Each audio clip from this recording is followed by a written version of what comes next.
Тест на ВИЧ. Специальная акция в Ингушетии. Проверить здоровье могут все желающие.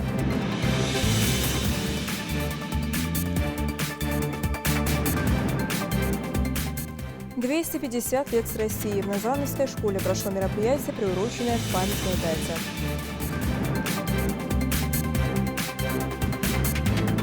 Технику безопасности и трудовые договоры проверяют у рабочих. Расскажем об итогах рейда.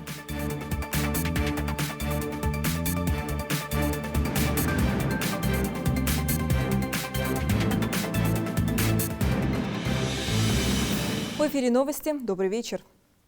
В Кабмине Ингушетии произошли изменения. Указом главы Ингушетии Махмуда Али Калиматова на должность первого заместителя председателя правительства республики назначен Олег Фурсов, ранее занимавший должность советника главы региона. Он является выпускником Куйбышевского авиационного института имени академика Королева и Российской академии государственной службы при президенте России.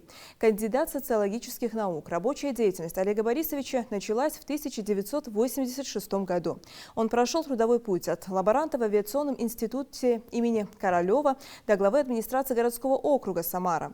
Занимал высокие должности в правительстве Самарской области, руководил департаментами по делам молодежи, финансово-хозяйственной деятельности, управления делами губернатора и правительства Самарской области. Возглавлял Министерство труда, занятости и миграционной политики региона.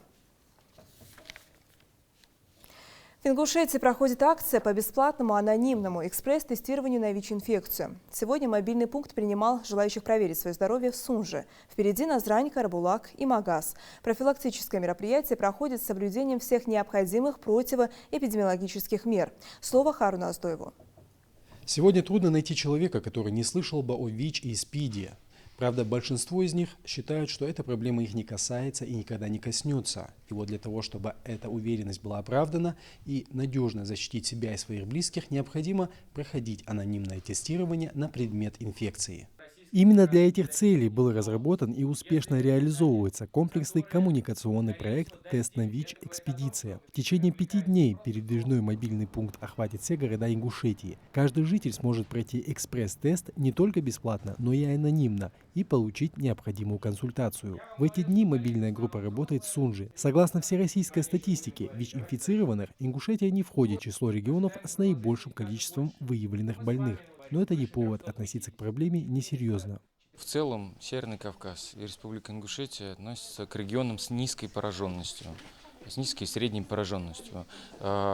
Но это не значит, что стоит расслабляться и думать о том, что эта беда никогда не коснется никого, да? Потому что если не обращать на это внимание, если не заниматься профилактикой, то ситуация очень быстро начнет ухудшаться. И сейчас, к сожалению, приходится делать намного больше, принимать усилий для того, чтобы просто сохранить тот уровень заболеваемости низкий, который есть.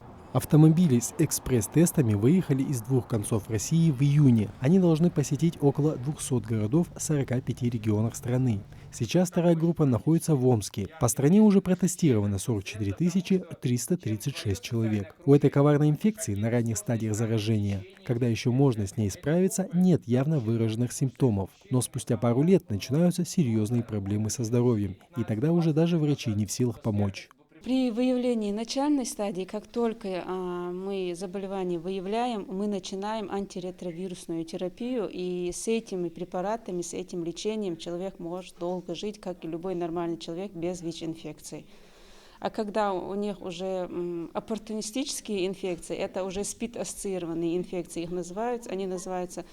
они выявляются через 3-4 года после ВИЧ-инфицирования.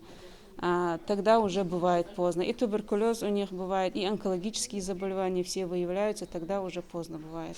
За последние годы здравоохранению страны удалось достичь значительных результатов в этом направлении. Снизить заболеваемость и смертность, а также уменьшить процент передачи инфекций от матери к ребенку. Борьба с ВИЧ развернута по всем фронтам. У нас есть современный центр по профилактике и борьбе со СПИДом и другими инфекционными заболеваниями. Профессиональная команда медиков, необходимое оборудование и апробированные инновационные технологии.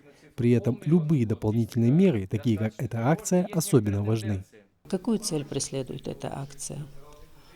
Еще раз напомнить людям об этой грозной ВИЧ-инфекции, еще раз сплотить нас, чтобы мы вспомнили, что все-таки ВИЧ это не где-то далеко, а совсем рядом с нами и уже среди нас. Любой желающий может подойти, пройти обследование. В течение 10 минут он получит свой результат. И результат сообщается только ему, анонимно. В понедельник мобильную группу ждут в Назране. Любой желающий сможет пройти экспресс-тестирование на ВИЧ. Затем на очереди Карабулак и Магаз. В финальный день акции в Ингушетии каждый сможет сдать тест еще и на вирус гепатита Б и С. Харун Аздоев, Майербек Миржоев, Новости 24. В Ингушетии отремонтируют 98 многоквартирных домов. В рамках реализации республиканской программы в 4 многоквартирных домах Малгобека уже провели ремонт на общую сумму порядка 2 миллионов рублей. На сегодняшний день работы завершены. Необходимо отметить, что распоряжением регионального правительства в республиканскую программу внесены изменения, в соответствии с которыми в программу ремонта на 2020 год добавлены порядка 98 домов. Фондом уже начата работа для реализации республиканской программы. Предусмотренные работы по всем домам, включенным в дополнительную программу, должны быть выполнены до конца года. В Сунже прошел общегородской субботник. Город готовит к предстоящему празднику. 10 октября он станет эпицентром торжеств, посвященных 250-летию единения Ингушетии с Россией. Репортаж Тамары Хашагульговой. На календаре суббота, а значит, пора браться за уборку. Работы много, участвуют все желающие. Тем более, что весь необходимый инвентарь, а это перчатки, мешки для мусора, веники и газонокосилки, выдают на месте. Мадина Мархиева, солистка ансамбля «Сунжа», сегодня в числе добровольцев. Девушка отшучивается, решила доказать и показать, что не только хорошо танцует, но и убирается. На субботник она, как обычно, пришла со своим творческим коллективом. Особо мусора, конечно, не было. Тут везде просто трава была. Мы убирали с плитки траву, и мальчики скосили ее. Мы сюда приехали с ансамблем, и убираться со своими интереснее. Очень важно очищать природу, и мы убираемся тут из-за того, что намечается праздник. Это в советское время субботник был скорее добровольно-принудительной процедурой. Сегодня это даже развлечение. Кстати, так город готовится к предстоящему празднику, приуроченному к 250-летию единения Ингушетии с Россией. От такого марафона чистоты эмоции у участников только положительные. Вышли работать, собирать мусор в перчатках с лопатками. Мы раньше участвовали в субботниках, собирали также, чистили все, подметали. За каждым добровольцем закрепили свою площадь работ. Пока юные танцоры и другие ребята выкорчевывают сорняки, косят траву и подметают, те, кто постарше, в основном это работники местной администрации, белят и красят. Мария Цичоева, например, сегодня в роли маляра. Позитивное рабочее настроение. Это наш город. Мы хотим, чтобы все выглядело красиво. Сняли старую краску и наносим новую краску. Красим новую краску. Обновляем скамейки. Вот много времени уходит на то, чтобы божеский вид привести? Ну, конечно, если запущено, это уже по нескольку раз надо, но надеюсь, мы до конца дня справимся со всем, проведем какой-то уже божеский вид. Таких неравнодушных, как Марет и ее коллеги, здесь порядка 500 человек. Общегородской субботник заключительный, можно сказать, генеральный перед предстоящим праздником. Убираются по всему городу. Это территории около школ, больниц, стадионная улица и рынок. Все участники субботника успели уже собрать где-то около 4 или 5 сотен мешков мусора. Это мероприятие важно, потому как 10 октября, как мы знаем, в городе пройдет масштабное мероприятие, в котором примут участие гости из разных субъектов нашей страны. Теперь можно с уверенностью сказать, самый молодой город Ингушетии стал еще чище. Впрочем, власти Сунжа планируют организовывать такие эко-акции как можно чаще и привлекать к труду на свежем воздухе как можно больше людей. Тамара Хашагульгова, Майербек Миржоев, Новости 24. В связи с праздничными мероприятиями в Сунже 10 октября с 13 до 23:00 движение автотранспорта будет перекрыто или ограничено по следующим направлениям.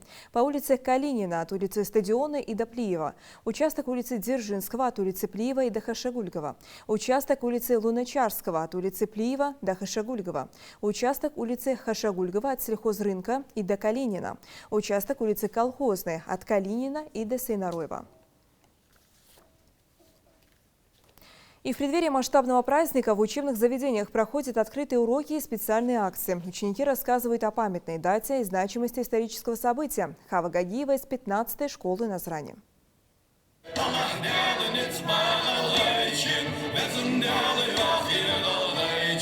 Звуки российского и ингушского гимнов воспевают сегодня дружно дети, которые, несмотря на свой возраст, ощущают всю торжественность и величие момента. А вот для Мухаммада Али Аздоева роль ведущего на мероприятии как показатель для младшеклассников. Этот образ он давно на себя примерил, и на то и свои обстоятельства. Мне больше нравятся такие мероприятия, чем то, что нам рассказывают на классном часу, потому что здесь более красочно и ярко нам рассказывают о данной теме мероприятия. Вот, зритель, как сказать, вживается, тоже проникает в эту роль, и у него, как сказать, проявляется свой патриотизм, именно на этой теме 250-летия ингушей в составе России. К слову, здесь и социальная дистанция, и все меры защиты соблюдены. Ну а стихи, танцы и песни – это слова преданности и благодарности тем, чей выбор определил их будущее на века вперед.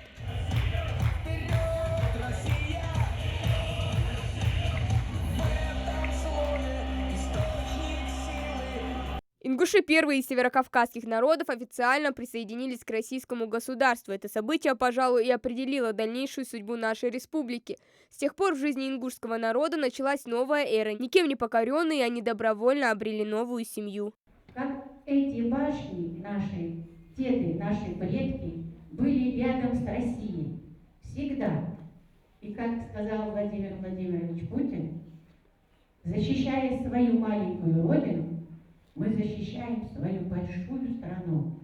Я нисколечко не сомневаюсь в том, дорогие мои детки, что вы будете продолжать поступки, геройские поступки, вести себя так же достойно, как и наши предки. Потому что у нас это, у ингушского народа, на генном уровне защищать свою родину. Это мероприятие – лишний повод напомнить себе и другим, какие цели и планы должны ставить перед собой жители нашей малой родины, чтобы открывать и покорять новые горизонты для родной Ингушетии. Цель данного мероприятия – расширение и углубление знаний об истории родного края, развитие чувства патриотизма, знание истории родного края и России. Многие дети еще не понимают, насколько важное решение было принято их предками в далеком 1770 году. Однако у каждого свое представление по этому поводу. Для меня Ингушетия в России – это ходить в школу, получать хорошие оценки, жить с разным народом, путешествовать. Это значит, что моя семья, все остальные люди – это моя родина. Те люди, кого я не знаю, например, вас, кого-то еще, это для меня одна семья. Хочу очень много увидеть, чтобы там, например, пойти в несколько музеев, в парке аттракционов, аквапарках. Ингуши живут, не нарушая клятву преданности, данную предками. Здесь снова вспоминают многовековую историю народа со своими героями и традициями. А у каждого ученика есть возможность учиться и развиваться в собственной республике.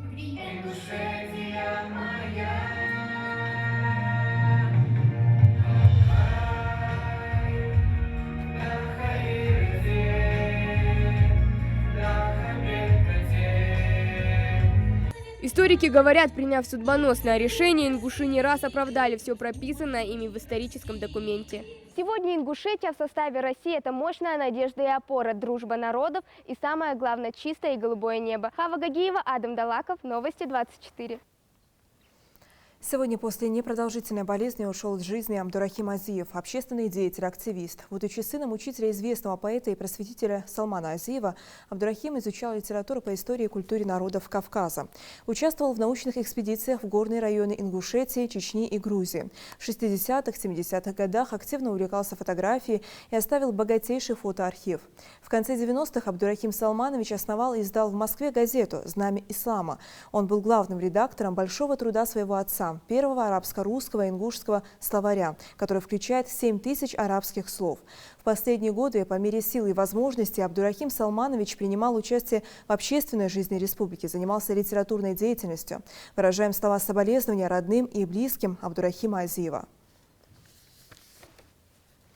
Другим темам. Трудовая инспекция выявляет факты нелегальной занятости. В регионе проходят рейды. Комиссия наведалась с проверкой на стройплощадку школы в Яндере. Специалисты проверили наличие средств защиты и трудовых договоров у рабочих. Об итогах Диана Дударова. Отсутствие специализированной одежды, касок, средств индивидуальной защиты нередко приводит к производственным травмам, а иногда даже к летальным исходам. Конечно, каждый человек сам должен быть заинтересован в сохранении своего здоровья и жизни. Однако это не снимает ответственности с работодателя, ведь именно он отвечает перед законом за соблюдение работниками требований трудового законодательства. На строительном участке в Яндере такие нарушения налицо. Особое внимание на условия соблюдения охраны труда обращает и трудинспекция. Здесь возводят школу на 540 мест. Работы начались в начале года. Инспекторы интересуются напрямую у рабочих, не ущемляет ли их права работодатель.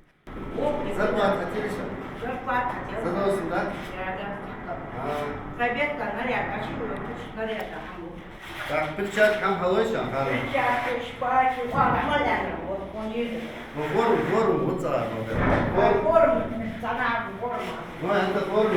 Заработную плату получают вовремя. Строительные материалы тоже привозят по расписанию. Только вот в спецодежде работать и не совсем удобно, вот и не носят, заявляют рабочие. Например, эта бригада на высоте 2-3 этажей занимается фасадными работами без защитного троса. А в каске на строительном участке инспекция не встретила никого.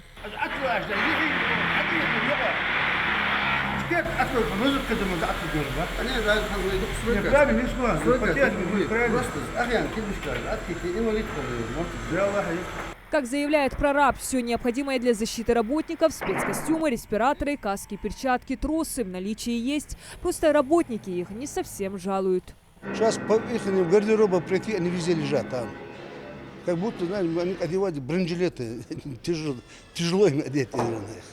Или не хотят, чтобы они в рабочей спецодежде выделялись, наверное. Однако это не освобождает от ответственности. Необходимо предпринять все меры для безопасности рабочих, даже вопреки их неоправданной позиции, объясняют проверяющие. Поговорили с начальником участка, что это общая цель для общего блага, потому что завтра может случиться несчастный случай из-за какой-то каски, которая стоит 150 рублей.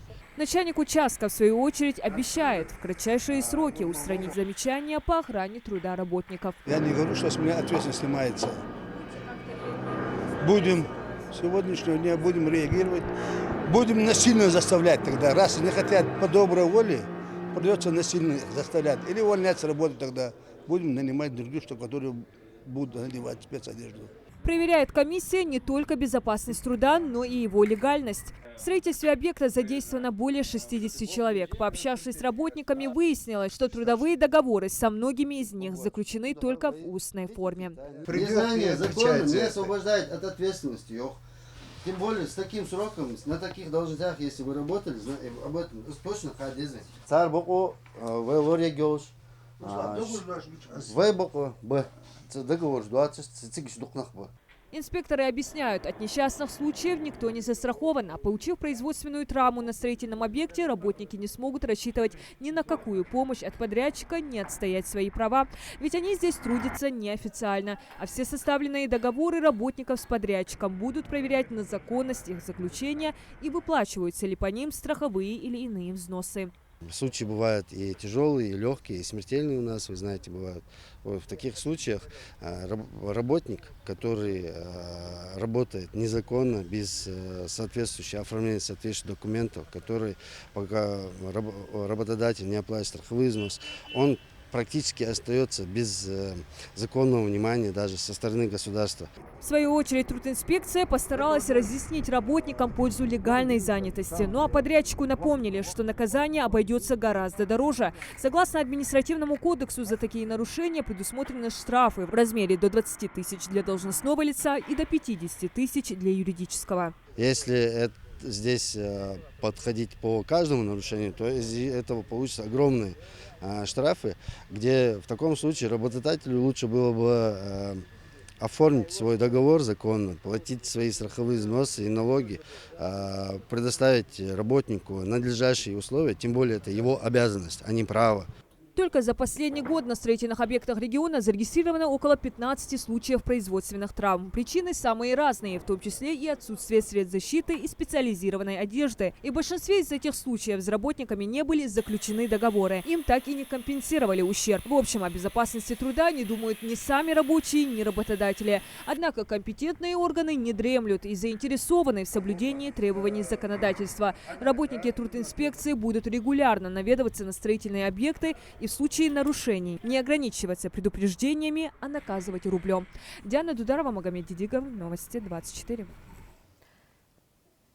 Сегодня по поручению главы Ингушетии уполномоченный по правам ребенка Зарема Чахкиева побывала в Гамузиевской 7-й школе, где накануне произошел инцидент.